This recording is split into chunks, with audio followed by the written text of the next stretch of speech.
ಗಂಡು ಮಕ್ಕಳಿಗೆಲ್ಲ ನಿಶಕ್ತಿ ಆಗೋಯ್ತು.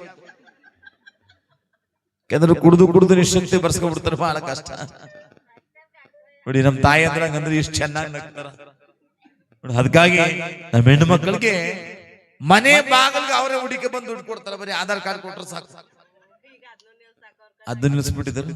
ಯಾಕೆ ಕಡ್ತಾನೆ ಮತ್ ತಗೊಬಿಟ್ಟು ಕಡ್ತಾರ ಕೊಡ್ತಾರ ಅಂತ ಊರು ತುಂಬಾ ಸಾಲ ತಕೊಬಿಟ್ಟು ಎಷ್ಟೆಷ್ಟವ್ರು ಅಷ್ಟೇ ಬರೀ ಆಧಾರ್ ಕಾರ್ಡ್ ಕೊಟ್ರೆ ಸಾಕು. ಎಲ್ಲಾ ಸಂಘ ತಕೊಂಡ್ ನಮ್ಮೂರ್ದಿಂಗೆಲ್ಲ ಊರ್ನೇ ಬಿಟ್ಟು ಉಂಟಾಗಾರ ಎಲ್ಲ ಕುಡುಗು ಸೇರ್ಕೊಂಡ್ಬಿಟ್ರೆ ಕಾಪಿ ಏನ್ಬಿಡ್ಸಕ ತಕೊಳ್ಳಿ ಬೇಡ ಅಂತ. ಯಾಕೆ ಸಂಘಗಳು ಬಂದಿರ್ತಕ್ಕಂಥ ಬಹಳ ಒಳ್ಳೇದು ನಿಜ.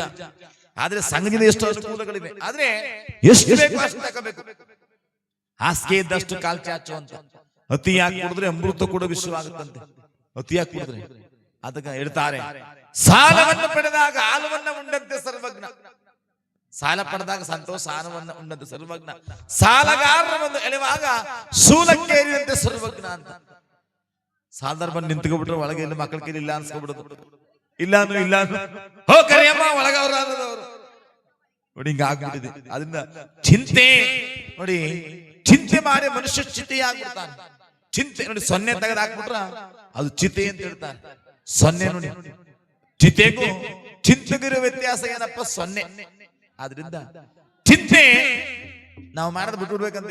ಚಿಂತೆಯೇ ಬಿಟ್ಟವರು ಚೆನ್ನಾಗಿರ್ತಾರಂತೆ ಆರೋಗ್ಯವಾಗಿ. ಈ ಚಿಂತೆ ಮಾಡಿ ಮಾಡಿ ಮಾಡಿದ ಮನುಷ್ಯ ಚಿತೆಯಾಗ್ಬಿಡ್ತಾನೆ ನೋಡಿ. ಮನರೋಗ ಅಂತ ಸಮುಚಿತೆ ನೋಡಿ. ತಲೆನೋವು ಬಂದ್ರು ಹೋಗಲ್ಲ, ಜ್ವರ ಬಂದ್ರು ಹೋಗಲ್ಲ, ಆಸ್ಪತ್ರೆ ಚುಸ್ತರು ಹೋಗಲ್ಲ. ಹೇಳ್ತಾರೆ ಡಾಕ್ಟರ್ ಬೈತಾರ, ಮೊದಲು ನೀನು ಮನರೋಗ ಬಿಡಮ್ಮ ಅಂತ ಹೇಳ್ತಾರೆ. ಚಿಂತೆ ಮಾಡದ್ ಬಿಡ್ಬೇಕಂತೆ. ಆದ್ರಿಂದ ಇಲ್ಲಿ ಕಥಾಭಾಗದಲ್ಲಿ ಆ ಪರಮಾತ್ಮನಾಗಿರ್ತಕ್ಕಂಥ ಯಾವಾಗ ನಾರದರು ಉತ್ತಮಾಪುರ ಬರ್ತಾ ಇದ್ದಾರೆ. ಉತ್ತಮಾಪುರದಲ್ಲಿ ಯಾರ ವಾಸವಾಗಿದ್ದಾರೆ? ಉತ್ತರಾಜಮ್ಮ ಶಿವದಾಸಪ್ಪ. ಭಗವಂತ ಇವರಿಗೆ ಸಿರಿ ಸಂಪತ್ತು ವೈಭೋಗವನ್ನು ಕೊಟ್ಟಿದ್ದಾನೆ. ಆದ್ರೆ ಮದುವೆಯಾಗಿ ಹಲವಾರು ವರ್ಷಗಳೇ ಕಳೆದಿದೆ. ಈ ರಾಜರಾಣಿಯರಿಗೆ ಮಕ್ಕಳ ಭಾಗ್ಯಕ್ಕಾಗಿ ಪರಮಾತ್ಮ ಪರಶುವಿನ ಧ್ಯಾನವನ್ನು ಮಾಡ್ತಾ ಇದ್ದಾರೆ. ಏ ಪರಮೇಶ್ವರ,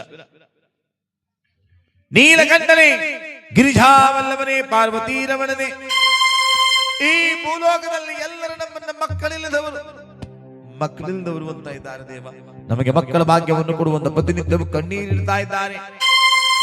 ಮಕ್ಕಳು ನಮಗೆ ಏತಕ್ಕಾಗಿ ಬೇಕು? ಮಕ್ಕಳು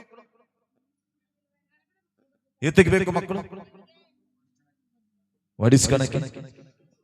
ನಿಜ, ನಮ್ ಕೃಷ್ಣಮೂರ್ತಿ ಅಣ್ಣ ವಡಿಸ್ಕಣಕ್ಕೆ ಅಂತ ನೋಡಿ. ನಿಜ, ಅವ್ರು ಹೊಡೆಯೋರು ಯಾರಿಲ್ವ? ನಿಜ, ಮಕ್ಕಳು ಏತಕ್ಕಾಗಿ ಬೇಕಪ್ಪ ಅಂದ್ರೆ ಈ ಲೋಕದಲ್ಲಿ ನೋಡಿ, ನಮ್ಮ ಮುಂದಿನ ಕುಟುಂಬದ ಒಂದು ಮನೆಯ ವಂಶೋದ್ಧಾರಕ್ಕಾಗಿ ಮಕ್ಕಳು ಬೇಕು. ಮುಂದಿನ ಕುಟುಂಬ ವಂಶೋದ್ಧಾರಕ್ಕಾಗಿ.